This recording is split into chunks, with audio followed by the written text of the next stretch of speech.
Hello everybody and welcome back to Chris Bosch Props. If you don't know, now you know. The 2023 full-size, life-size Spirit Proton pack has been released and it is amazing. But I couldn't help myself. I had to do a few modifications to make this baby even more screen accurate and looking even more like the movie. So I just wanted to show you guys some of the mods that I made, and they will be available to purchase if you're interested. If not, it's totally okay. But I thought I would show you because I'm proud of them, I'm happy with them, and I think they look pretty cool. So let's get into it and let me show you.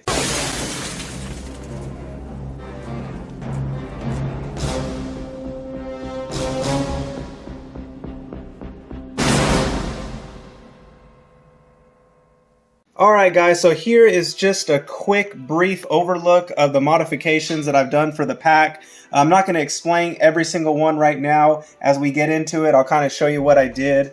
But the first one I want to show you that kind of bothered me on the Spirit pack is this bottom box right here, or this bottom plate should I say. It should look more like a box. On the screen use pack, this particular box on the screen use pack is a lot thicker. So I made an adjustment with that and went in to Tinkercad and did some modeling, and I modeled this to just be kind of like a sleeve that just slips over the bottom of that Syncgen plate. And all it needs is just a little bit of hot glue. If you guys are interested in purchasing this model, this is all you'll have to do. Just put a little bit of hot glue on there. And I wanted to do these so you don't really have to damage your pack, you know? And there you go. Let it sit there a little bit with that hot glue and it should be just fine. Another one I did, so you don't have to really do any butchering if you do this, are these plates. Now on the original movie Proton packs, those beam lines have plates that are welded onto them. The beam lines are the tubes that clipboard sits on, just like so.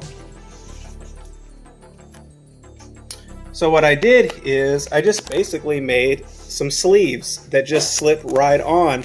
Now these beam lines for the Spirit, this was kind of a pain modeling, they're tapered inward, so these will sit on there with tension. So you'll just slip this one over,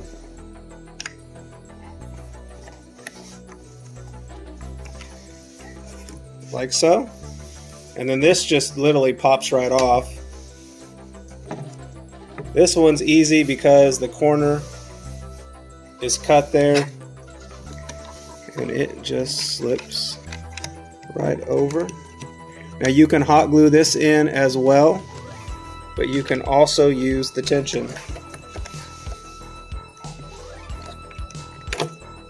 So there we go guys, those are the plates. They're just held on with tension. You could add a little dab of hot glue if you like. I don't think I will. This one looks like it might need a little bit of hot glue, but so far so good. This bottom box on the Syncgen looks great as well, and it's looking even more like the movie Proton pack. But I have a couple other modifications I want to show you guys that are really tantamount into making this thing more user-friendly. I don't know if you caught it in my last video, but you are going to blow a rotator cuff trying to pull that wand out. This was a design flaw. Oops, sorry about that. This is an absolute design flaw that Spirit did.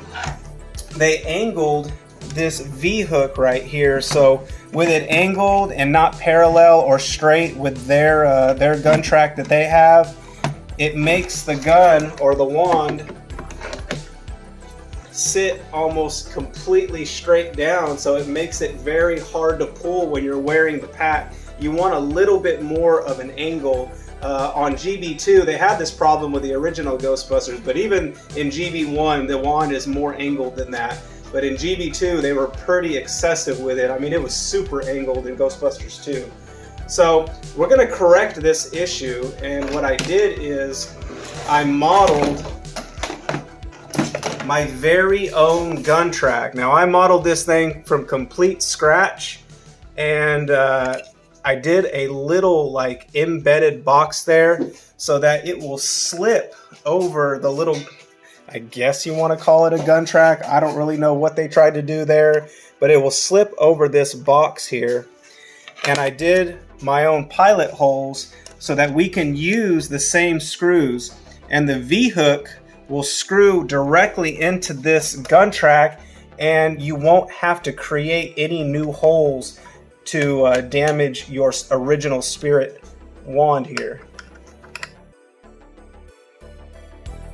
So there we go. That is the box that my gun track will slip over. Now this is modeled to the screen measurements, okay? So this is a life-size gun track. And this box here, it slips right over it like so, okay? But we'll add just a dab of hot glue. I highly recommend you put a little bit of hot glue. Specifically, if you're using hot glue, please use the Gorilla Glue hot glue sticks. They are a lot stronger than your typical ones, or an industrial strength hot glue stick. So I'm just gonna put a little dab. You might wanna put a little more than me. Okay, and this just will keep you from having to damage your Spirit pack. Boom, guys, okay? Like so. And then use your original screws. And before you put your V-hook on, just kind of start your pilot holes. Now, like I said, be very careful. These screws are very small and easy to lose. Okay, we started that one.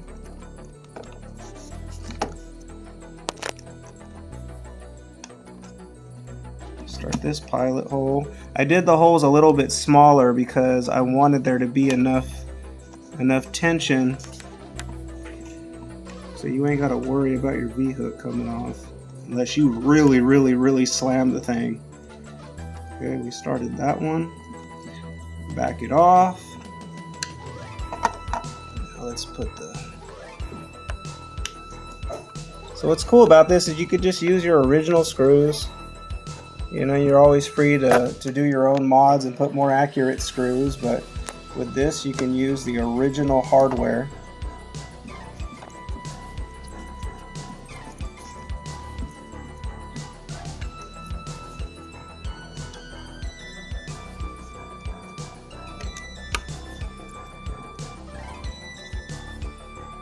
And now let me show you. So you saw how it was straight down. We corrected that issue. So now we have an angled wand that we can pull off. So I'm going to put the pack on. Let's see if we can pull it off a lot easier than what we did previously. In my previous video, I almost blew out my arm. I felt like grabbing it. So let's just see real quick.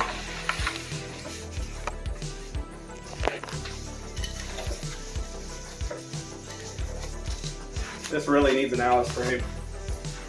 So there's our wand. That's a lot better, guys. A lot better. And we're even more accurate to the movie, which makes it even cooler. Okay, guys, so one other thing that really bothered me on the wand was this top gun knob. It sits flush, in which it shouldn't on the screen use thrower. This knob sits on an aluminum spacer, and it's spaced up probably about a 1/4 inch, roughly around a 1/4 inch higher than that. So we'll just show you on a movie accurate screen. So what I did is we will take this screw off.